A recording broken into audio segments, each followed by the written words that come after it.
Food safety refers to the conditions and practices that preserve quality of food to prevent contamination and foodborne illnesses. In the United States, agencies like the Food Safety and Inspection Service of the USDA educate consumers on safe food handling and ways to reduce risk. But today, food safety concerns go beyond the kitchen.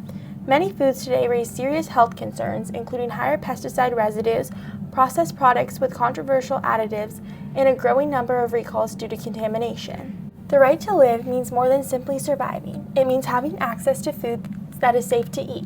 When people unknowingly consume harmful substances, their safety and well-being are threatened, raising questions about whether this fundamental right is fully being protected.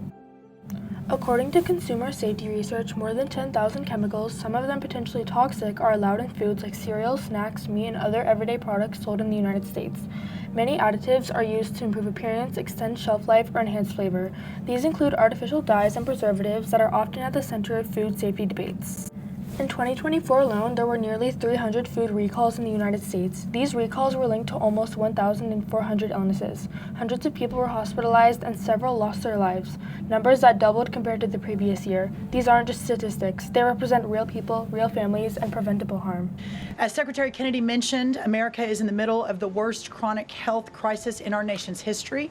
Over 40% of the roughly 73 million children in the United States have at least one chronic health condition, and nearly 90% of healthcare spending goes toward treating people with chronic disease. Secretary Kennedy mentioned that, but it is really important to keep underscoring that fact. This crisis is unacceptable. It prevents Americans from living healthy and happy lives. Food safety laws were not created by accident. The Pure Food and Drug Act of 1906 was passed after Americans recognized that protecting public health is part of the government's duty. This law laid the foundation for the Food and Drug Administration and modern consumer protection. As stated in the Declaration of Independence, governments exist to secure unalienable rights, including protection from preventable harm. Some commonly used substances remain controversial.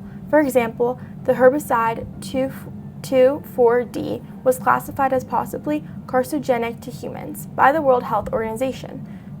Other additives, like artificial food dyes, are also debated. Blue 1, a dye found in many foods consumed by children, has been linked to hyperactivity and attention-related concerns. Because of this, its use is more strictly limited in parts of Europe than in the United States.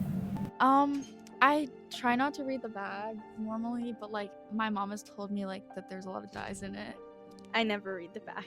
So the biggest concern that I see in today's American diet is the decrease in whole foods, such as fruits and vegetables and lean meats, whole grains, healthy fats, things that are good for our overall metabolic health.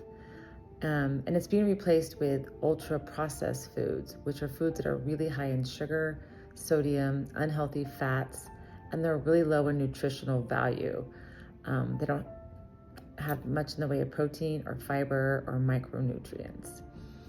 50% of the American diet today is made up of ultra-processed food, and those foods are highly palatable, which means they taste really good, and so people tend to overeat them. They don't have a lot of fiber or nutritional values, so you digest them really quickly, and so you're already hungry again.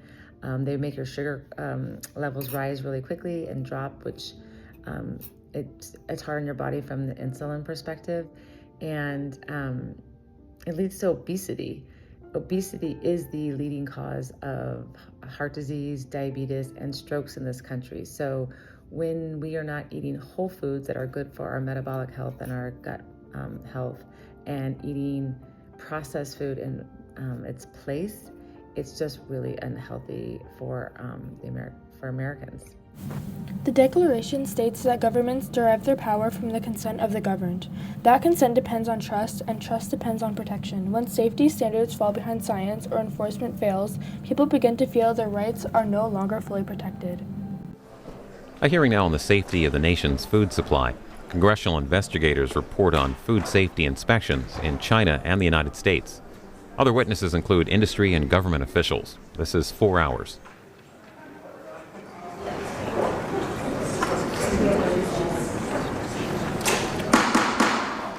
This meeting will come to order.